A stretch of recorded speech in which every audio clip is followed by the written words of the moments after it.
tal? Muy buenas tardes, soy Héctor de Mauleón, le doy la más cordial bienvenida a una nueva emisión del Foco. Le agradezco a Cintia Francesconi que me acompañe, Muchas que venga aquí gracias, caminando Héctor. conmigo por el centro de la Ciudad de México. Vamos a iniciar, como todas las semanas, un recorrido por una de las calles más antiguas de la ciudad. Le vamos a contar la historia de la calle de Guatemala, una de las calles que fueron de las primeras que hubo en la traza urbana de la Ciudad de México. La vieja calle de las Escalerillas, la calle de los Bergantines, la calle de las Atarazanas. Una de las calles donde se establecieron los primeros solares que hubo en la ciudad, donde se repartieron las primeras casas a los conquistadores, a espaldas de la catedral, de donde hoy es la catedral justamente, y el lugar en donde se guardaban los barcos, el lugar donde Cortés guardó los barcos con los que había tomado la ciudad y los quería tener ahí a salvo y seguros, porque temía una rebelión de los indios. Vamos a caminar toda la calle de Guatemala, que está llena de cosas, Cintia. Está llena de cosas y ¿por qué no comenzamos por donde estamos aquí parados en este momento? Esto es lo que conocemos hoy como la Plaza del Marqués, la Plaza Menor, la Plaza Chica, la Plaza de los Tañedores también se le puede llamar, y es uno de los predios, digamos, importantes, como tú decías. Estos fueron los primeros solares que se repartieron, los primeros conquistadores, los primeros que llegaron aquí a la Ciudad de México, y es que se llama la Plaza del Marqués porque se encuentra frente a la primera casa de Hernán Cortés, a la casa donde él vivió, donde se quedaba, donde se hospedaba, que fue un territorio de la primera casa de Moctezuma. Decía que la que tenemos aquí al lado es actualmente el Monte de Piedad. En la casa de Hernán Cortés decían que era tan insultante que le generó muchísimas enemistades. Era la casa más grande que había en la ciudad. Solamente para poner el techo se requirieron 7,000 vigas de cedro. Y bueno, pues aquí Cortés salía a mirar la ciudad desde los balcones. Esta plaza, este espacio no fue construido, no se hicieron casas aquí en atención a Cortés para que fuera de su casa él pudiera tener una vista, ¿no? Una vista con una plaza que además tenía una pila de la que se surtían de agua los vecinos, por eso no la quitaron. ¿Por qué le llamaban al Zócalo Plaza Mayor? Precisamente lo acaba de decir Cintia, pues porque esta era la plaza menor de la ciudad, la plazoleta del Marqués. Aquí hubo hace muchos años, hace 300, 400 años, Cintia, una capilla que se llamó la Capilla de los Talabarteros, porque lo que tenemos aquí enfrente del lado izquierdo, digamos en la continuación del monte, eran pequeños locales de talabarterías, era lo primero que hubo ahí, y ese gremio hizo una pequeña capilla que era la capilla donde depositaban a los ajusticiados, a los que habían ajusticiado en el Zócalo, en los que se les daba sepultura. Entonces era una capilla muy dramática que luego se quemó, fue devorada por las llamas. Y además de cómo hoy le hacen homenaje a uno de los ingenieros cosmógrafos más importantes de una época, Enrico Martínez, era un alemán que se llamaba Enric Martin, cambia su nombre, llega a la Ciudad de México y trata de ayudar a la ciudad a que pudiera sacar todas las aguas, las inundaciones. Sin embargo, cae en la cárcel. Es una historia bastante peculiar. Pues esa es la historia de la plazuela, de la muy antigua plazuela del Marqués. Hemos dado la vuelta ya prácticamente en lo que es la calle de Guatemala para iniciar un recorrido que va a estar lleno de descubrimientos y de sorpresas, de descubrimientos históricos por la vieja calle de Guatemala, que en la antigüedad se llamó calle de las Escalerillas. Hay dos versiones acerca del nombre de esta calle. Una es que se debe a las escalinatas que llevaban a lo alto del Templo Mayor. Una segunda versión refiere que son unas escalinatas que fueron construidas en algún momento por la parte trasera de la catedral para que los fieles pudieran entrar en ese lugar. Quisiera pedirle que nos detuviéramos aquí un momento. Hay una escultura muy significativa aquí en la parte trasera de catedral, con una imagen verdaderamente espeluznante, un mensaje terrible que la religión mandaba a los pecadores, a los herejes, a los infieles.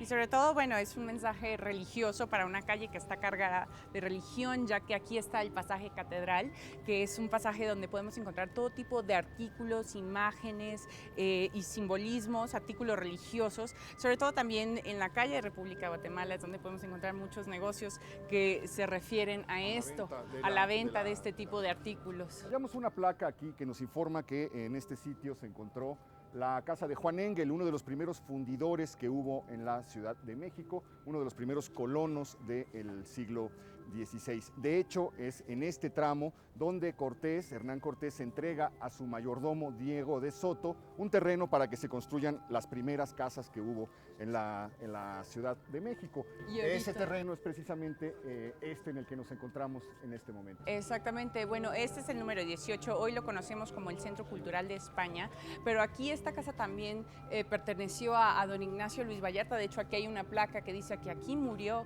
el jurisconsulto, dice aquí exactamente en 1893. Hoy es la casa donde es el Centro Cultural Español y es una de las fachadas pues más maravillosas, más representativas del barroco aquí de la Ciudad de México, del centro histórico. Está cargada de simbolismos y sobre todo se mantiene intacta, tiene la división entre el tezontle y la cantera, y vamos a entrar en este momento al edificio. Estamos entrando al patio de la casa. Se conserva maravillosamente, prodigiosamente, conserva los arcos, conserva la escalinata, conserva pues la ventanería, los balcones. Es un lugar muy, muy interesante. Quisiera yo aprovechar que estamos entrando al lugar donde murió Vallarta. Hay que recordar que Vallarta es este político muy valiente que acompañó a Juárez durante toda su vida por el norte del país en tiempos de la intervención francesa. Un político que no quiso hacer política sino hacer el bien, se hizo famoso por eso, y le vamos a contar, ya que estamos aquí, la historia de la casa, los orígenes de la casa y, ¿por qué no?, una breve semblanza biográfica de este personaje de la historia de México.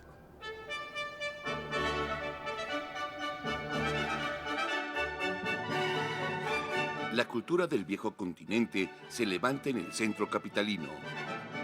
El Centro Cultural España, espacio inaugurado por los reyes de España y el gobierno mexicano. Existimos en México desde el 2002. Somos parte de una red de 19 centros culturales que hay en Latinoamérica y en Guinea Ecuatorial. Declarado Patrimonio de la Humanidad por la UNESCO en 1987. Este lugar se encuentra justo detrás de la Catedral Metropolitana. Erguido sobre un solar que perteneció a Hernán Cortés. Esta casona ha albergado residencias familiares, un convento, una pensión, un pasaje comercial y una bodega. Pero tras el terremoto de 1985 cayó en el abandono hasta que la administración del Distrito Federal cedió el terreno al gobierno de España en 1997. Tenemos todo tipo de actividades culturales, exposiciones, conciertos, artes escénicas, formación, talleres, actividades dirigidas a público infantil y juvenil. Tenemos un restaurante. Además, guarda un museo que revela las ruinas de un pasado que se escondió por siglos debajo de los cimientos. Vamos a entrar, a seguir avanzando en el interior de este edificio, porque durante unos recientes trabajos de remodelación que se practicaron aquí, apareció algo que nadie había visto nunca en 500 años. Algo que le vamos a mostrar a usted por primera vez. El museo, en la zona a la que vamos a bajar ahorita, está 2,5 metros abajo. Nadie la ha visto, nadie la ha visitado todavía, más que unos cuantos especialistas y unas cuantas personas. Le vamos a mostrar el lugar en donde estuvo el Calmecac, la Escuela de los Jóvenes Nobles Aztecas. Exactamente, bueno, es como una caja del tiempo que guardó una cantidad de alimentos de diferentes épocas en la historia. De hecho, bueno, hay 7 almenas, unas figuras hermosísimas simbolizando los caracoles, hay piezas de cerámica, hay también piezas que se van más allá del tiempo, piezas coloniales, y podemos encontrar una cantidad de sorpresas que se encontraron aquí excavadas, y es la primera vez que vamos a mostrárselas a ustedes, al público que nos acompaña. Una caja del tiempo, vamos a visitarla.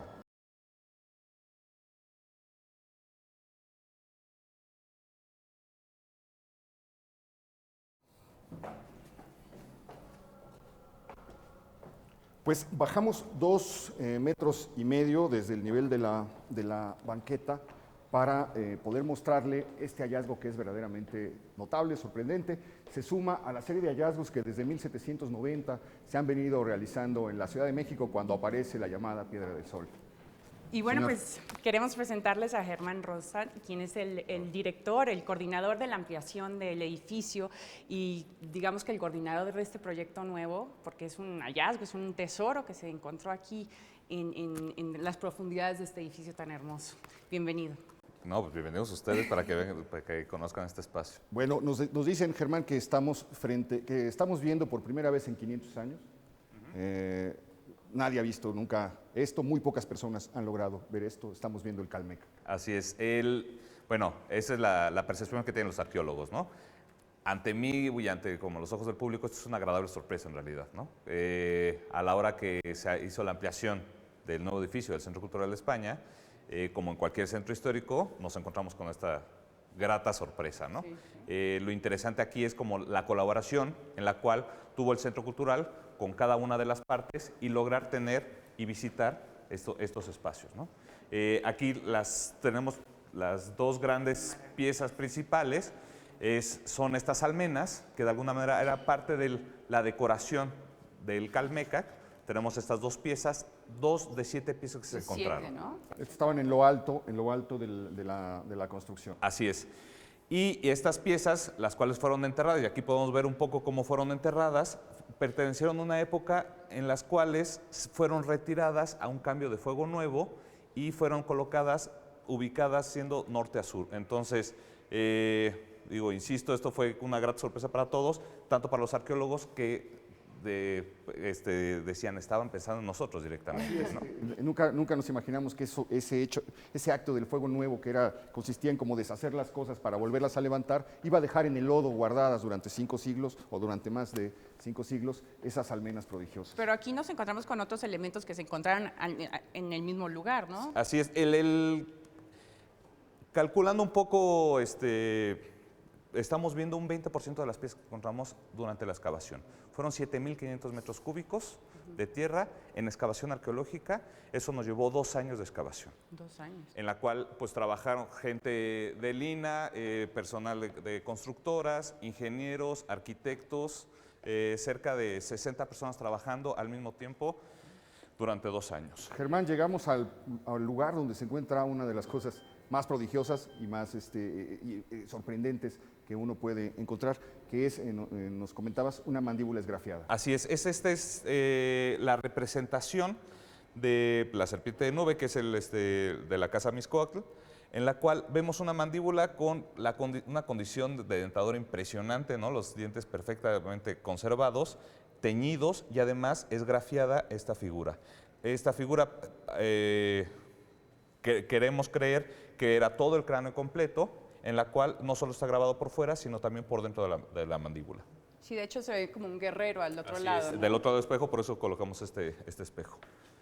Y bueno, no solamente objetos prehispánicos, aparecieron objetos que datan de todas las épocas. Toda la historia de la Ciudad de México estaba contenida en este Qué curioso. Esta es, de alguna manera, la premisa de este museo de sitio.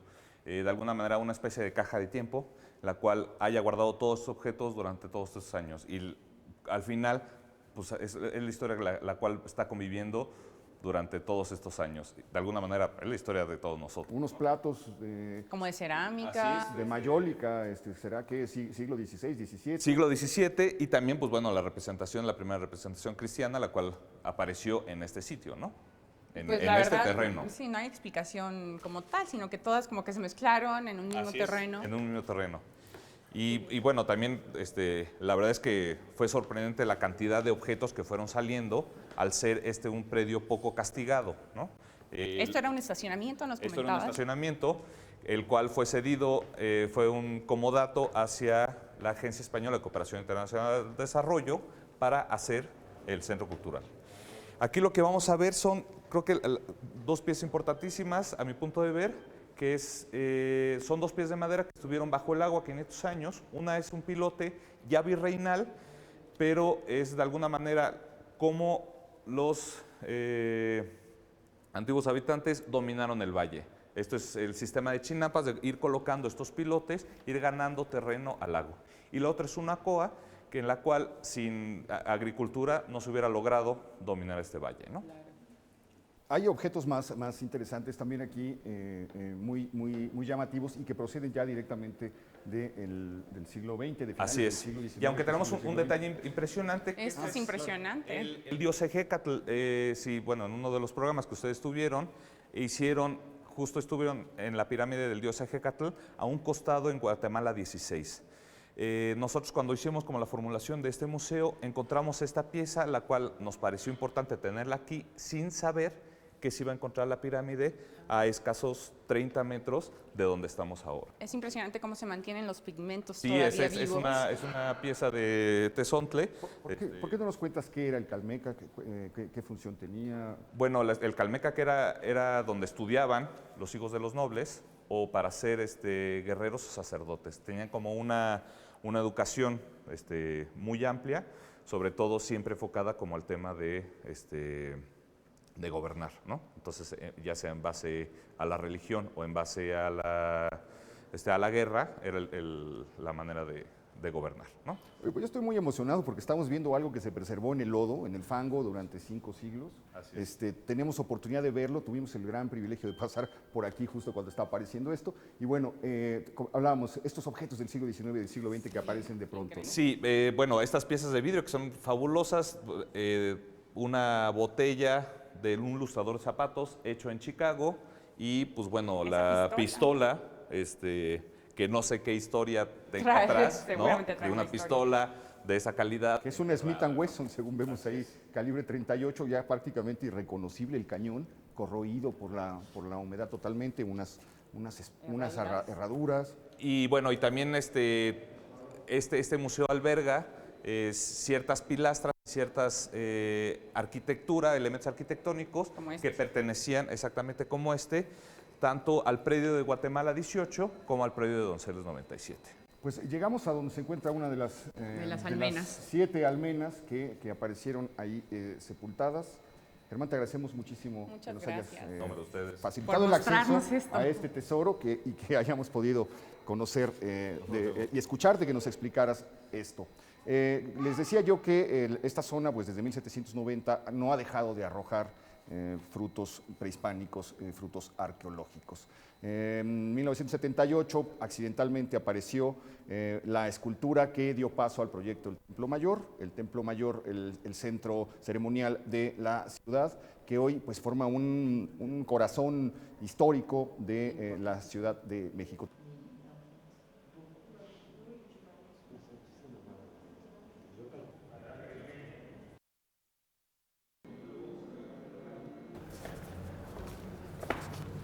Bueno, pues una historia verdaderamente interesante, impresionante, la de los hallazgos arqueológicos en el Templo Mayor.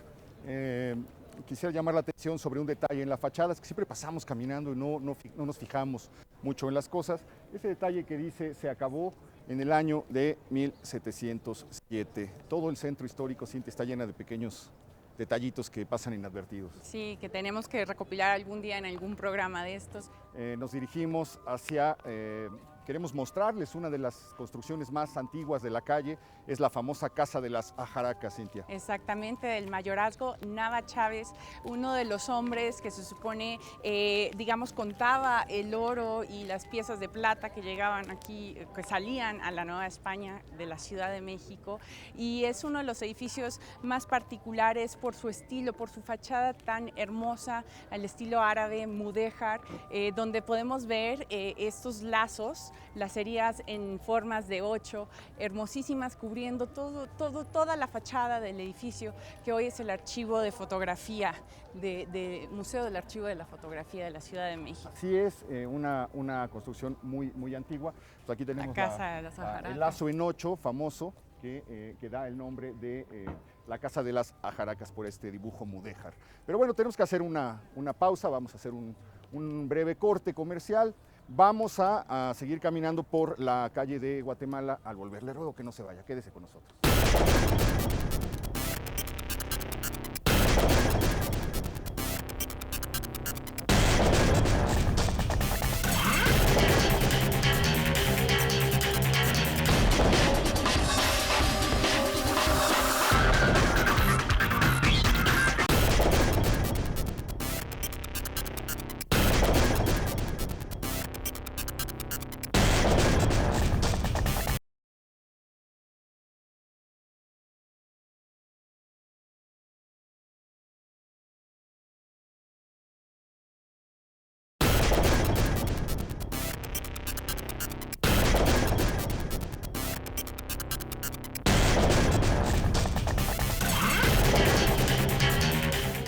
Estamos de vuelta aquí en el foco, caminando por la calle de Guatemala, una de las calles más antiguas de la Ciudad de México. Estamos caminando por el tramo de que en algún momento se llamó Santa Teresa y Santa Inés.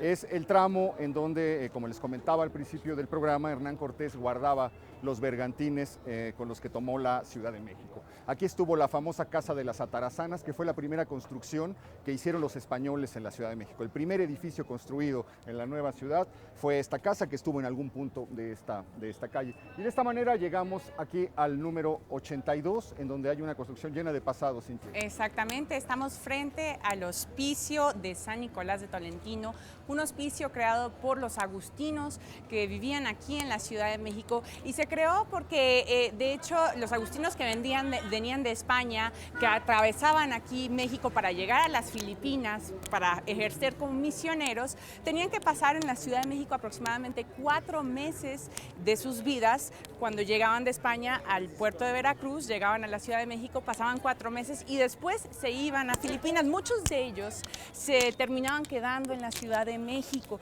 y por eso los agustinos no querían que quedaran aquí. Crearon este hospicio para que se encerraran en el hospicio, para así poderlos llevar directamente a las Filipinas. Así es, no era un hospicio de pobres, era un lugar que daba hospedaje a los misioneros que iban con rumbo a las Filipinas, como dice Cintia, un viaje que tomaba casi un año. Ellos esperaban aquí la salida de la nao, que salía de Acapulco una vez al año, y mientras se refugiaban en este lugar. Esta es la historia de este hospicio.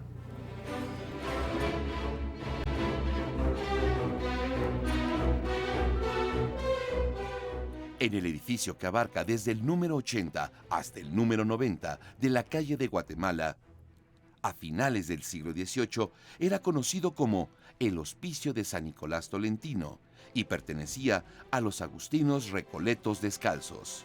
Los integrantes de esta orden religiosa, encargados de evangelizar a los habitantes de las Islas Filipinas, utilizaron a la capital de la Nueva España como un punto intermedio en el que tenían que esperar las órdenes de sus superiores para partir de nuevo hacia su destino. Los cronistas señalan que algunos de ellos prolongaron su estancia en la ciudad durante 2 años. Como los agustinos descalzos no querían seguir causando molestias en los conventos que los alejaron al principio, decidieron juntar dinero y fundar un hospicio en el que pudieran establecerse cómodos y seguir con sus obligaciones religiosas. La nueva sede de esta orden religiosa fue construida entre 1683 y 1685 por el arquitecto Antonio Mejía. La bonanza de estos predicadores les permitió extender su dominio poco a poco, hasta que al lado de sus amplias casas de descanso construyeron una pequeña iglesia y un área dedicada al retiro espiritual de los frailes. Se dice que a mediados del siglo XVIII eran pocos los frailes que vivían en este hospicio, pues para esas fechas los agustinos descalzos ya tenían una sede más amplia frente a la Alameda, edificio que hoy se conoce como el Hotel de Cortés. El poco uso que se le estaba dando al hospicio de las calles de Guatemala provocó que los agustinos consideraran rentar uno de los fragmentos. De esta manera fue que los agustinos decidieron compartir su casa con el Real Seminario de Minería, a finales de ese siglo. La inestabilidad económica y política de la segunda década del siglo XIX provocó que los agustinos descalzos tuvieran que abandonar sus residencias y dejarlas en manos del gobierno. Para 1821, los evangelizadores de Filipinas ya no andaban por las calles de esta ciudad, y su hospicio de San Nicolás Tolentino fue fraccionado. Algunos espacios fueron vendidos y otros regalados a particulares. Uno de los beneficiados fue Vicente Guerrero, quien se instaló en el sitio en donde estaba la capilla. Con el cambio de siglo, el antiguo hospicio se volvió vecindad, resguardo de tiendas de telas, hasta que hace pocas décadas el Instituto Lucas Alamán decidió restaurar el número 84 y usarlo como sede. Después, la Embajada de la República Dominicana comenzó a despachar ahí. El número 80 por algún tiempo estuvo ocupado por oficinas de la Secretaría de Hacienda. Los cambios de residencia del antiguo hospicio de San Nicolás Tolentino continúan, pues hoy En el número 82 hay un pequeño café y en el 84 una guardería. De alguna manera, este ir y venir de huéspedes es el que garantiza que la herencia arquitectónica de los agustinos descalzos sobreviva en la calle de Guatemala. Bueno, pues en 3 siglos de dominación española, cerca de 700 recoletos agustinos pasaron por este hospicio. Seguimos caminando por esta calle antigua, un poco transitada, también abandonada, un poco olvidada. Eso le da cierto encanto a las construcciones del centro en medio de su bullicio. Y bueno, nos acercamos al lugar en donde estuvo otro de los edificios pues, célebres de la ciudad, de los más célebres edificios de la Ciudad de México, que es el convento de Santa Inés, que hoy alberga el Museo José Luis Cuevas. Este lugar era famoso, Cintia, porque aquí se hacían las velas de la Ciudad de México. Las monjas de este lugar eran famosas, las monjas de Santa Inés, por sus velas. Otro detalle relevante es que es un convento hecho para las doncellas pobres que quisieran retirarse a la vida monacal y quisieran apartarse de los pecados, de las tentaciones del mundo. Sí, efectivamente, bueno, lo abrieron las monjas concepcionistas. Seguramente ellas recibieron una buena dote porque el convento abarcaba aproximadamente 9 casas, rodeaba casi esta manzana. Todo esto que estamos viendo era el convento. Sin embargo, hoy, pues como ustedes se dan cuenta, se dedica al comercio y después tuvo una renovación.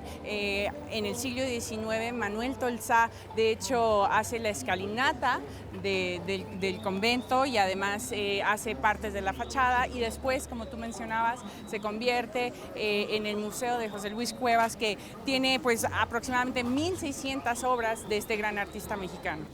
Así es, bueno, pues es un convento fundado en el año 1600. Ya le presentamos la iglesia de Santa Inés, el templo de Santa Inés. Ya caminamos, ya entramos por ahí cuando hicimos la historia de la calle de Moneda, pero le hablamos solamente del templo. Ahora le vamos a contar en esta nota la historia del convento.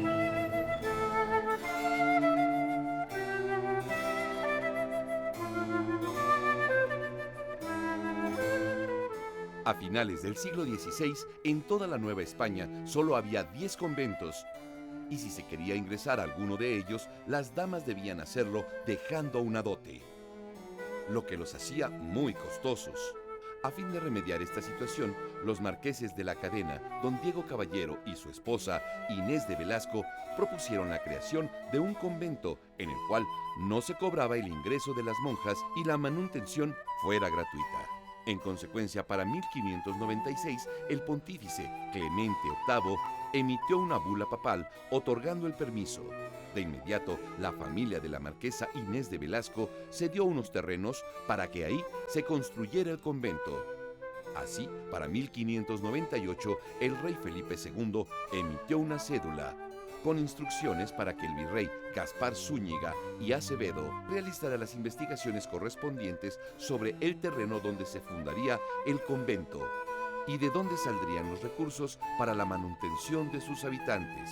De esta forma, y según consta en documentos de los archivos de la Nación, el convento de Santa Inés se sostendría de una donación de 5,000 pesos oro común al año, garantizados por la producción del ingenio Amilpas de Cuautla, propiedad de los marqueses de la Cadena.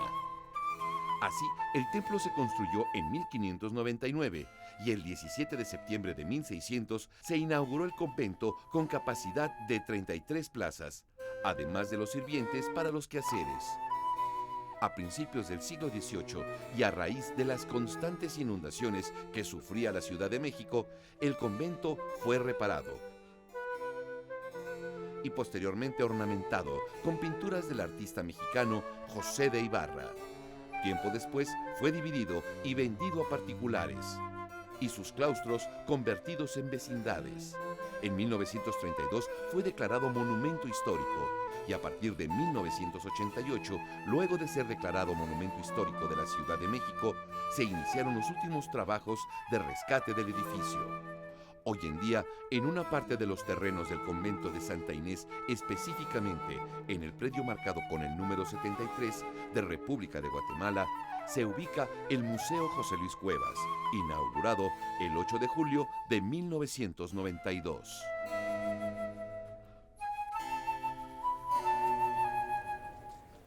Seguimos caminando por la antiquísima calle de Guatemala, una calle llena de construcciones antiguas, derruidas, a punto de caerse, todas marcadas por la pátina del tiempo. De este modo nos aproximamos a los muros de este edificio, los muros de tezontle y de piedra chiluca del Real Seminario de Minería. Es el antecedente, es la escuela que hubo antes de que existiera el Palacio de Minería. Es aquí a donde donde fueron alojados los primeros estudiantes que iban a ser preparados científicamente para extraer los minerales en las diversas minas, etc. Es un fruto, este edificio espléndido, de la sociedad ilustrada del siglo XVIII. Comenzó sus clases con 8 alumnos hacia 1790-91 y 3 de ellos, tiempo después, Cintia, se fueron con el cura Hidalgo a la Guerra de Independencia. Esos 3 que se fueron con Hidalgo fundieron los cañones y los fusiles que Hidalgo usó en la lucha independentista. Y bueno, pues estabas mencionando también anteriormente que aquí tuvo la oportunidad de enseñar Alexander von Humboldt. Alexander von Humboldt fue muy amigo de Andrés Manuel del Río, quien fue el comisionado para dirigir las materias de química y mineralogía. Eran muy amigos, se iban a excursiones. También otro importante intelectual, maestro aquí de la escuela, fue Fausto Luyard, quien él encontró el tuxteno y pasó a ser parte de la tabla de química de nuestros días. De los elementos. Bueno, pues esto que estamos viendo, este lugar por el que estamos caminando, era una antigua vecindad que pertenecía a los agustinos. El mismo hospicio rentaba esta vecindad a diversas personas. Fue adquirida en 1788 para hacer esta escuela. Todavía conserva pues la atmósfera, las piedras empotradas, labradas, esos arcos a los que eran tan afectos los habitantes de la Nueva España, esos techos abiertos, esos patios amplios y espléndidos. Esta es la historia del Real Seminario de Minería.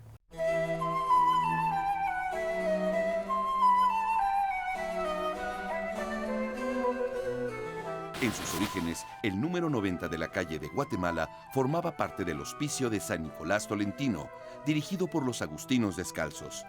En 1778, sin embargo, ya estaba en tratos con la corona española para rentar esta parte del edificio al recién creado Real Tribunal de Minería. El tribunal, además de ocuparse de poner orden a los asuntos de minería de la Nueva España, estableció ahí la primera escuela de ingenieros del país, es decir, el Real Seminario de Minería, que comenzó sus cursos con apenas 8 alumnos en enero de 1792. Esta institución cargó en los hombros la responsabilidad de formar a destacados mineros, en una época en que la extracción de metales aún llenaba considerablemente las arcas de la Nueva España. Su primer director, Fausto de Elúyar, decía que tanto él como los maestros y los colegiales dedicarían sus tareas, esfuerzos y entusiasmo en darle brillo, lustre y prestigio al seminario. Y lo lograron al pie de la letra. Destacados científicos y especialistas en minería, venidos de Europa principalmente, aparecieron en su nómina. Uno de ellos fue nada más y nada menos que Alejandro von Humboldt. De sus alumnos, basta decir que algunos de ellos no solo sacaron a flote con novedosas técnicas las minas que estaban regadas por el territorio mexicano, también fueron activos personajes en la lucha que encabezó Miguel Hidalgo en 1810.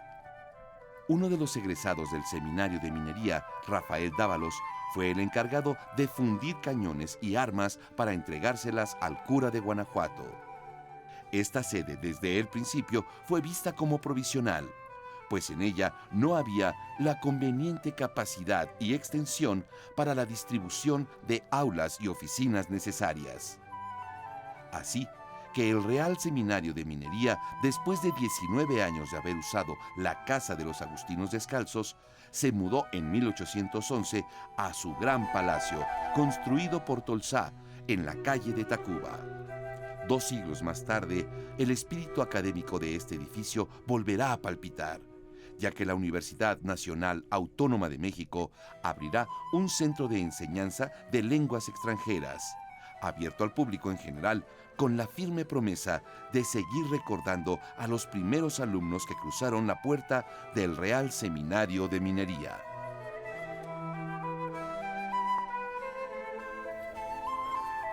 Bueno, pues es la historia del Real Seminario de Minería, que en la actualidad pertenece a la Sociedad de Exalumnos de la Facultad de Ingeniería de la UNAM. Estamos acercándonos al final de nuestro recorrido, de nuestra caminata de esta tarde por la calle de Guatemala en la Ciudad de México. Exactamente, y bueno, tenemos un regalo, una sorpresa para todos los que nos están viendo y que nos ven asiduamente cada fin de semana. Yo por lo pronto tengo 4 libros para regalar de un escritor que se llama Luigi Amará, que se llama A Pie, y es un libro escrito en verso maravilloso que hace algo parecido a lo que nosotros hacemos con la Ciudad de México. Camina las calles de la ciudad hablando de los edificios, de los lugares, de las anécdotas. Así que aquí hay 4 libros de este. Y yo tengo 5 de este escritor, pues muy buen escritor, un amigo muy querido, J.M. Servín. El libro se llama DF Confidential. Son crónicas de la Ciudad de México, pero crónicas actuales. Tenemos 5 ejemplares de DF Confidential de J.M. Servín, a las primeras personas que nos escriban. Exactamente, las primeras personas que nos escriban se pueden llevar estos libros que pues creo que les van a gustar muchísimo porque hacen mucha referencia a lo que hacemos nosotros y que nos han mandado muchísimos mensajes preguntándonos de dónde sacamos la información, dónde pueden investigar, así que aquí hay un claro ejemplo de esto. Pueden escribirnos al foco@proyecto40.com.mx o contactarse con nosotros a los twitters, que es @sinfrancesconi y @HDMauleón. Por lo pronto, pues llegamos aquí ya en la esquina de Loreto al final de nuestro recorrido de esta semana. Lo espero la próxima semana. Queda mucho que seguir caminando en el centro histórico, quedan muchas historias que contar. Ya lo sabe, lo espero aquí en El Foco.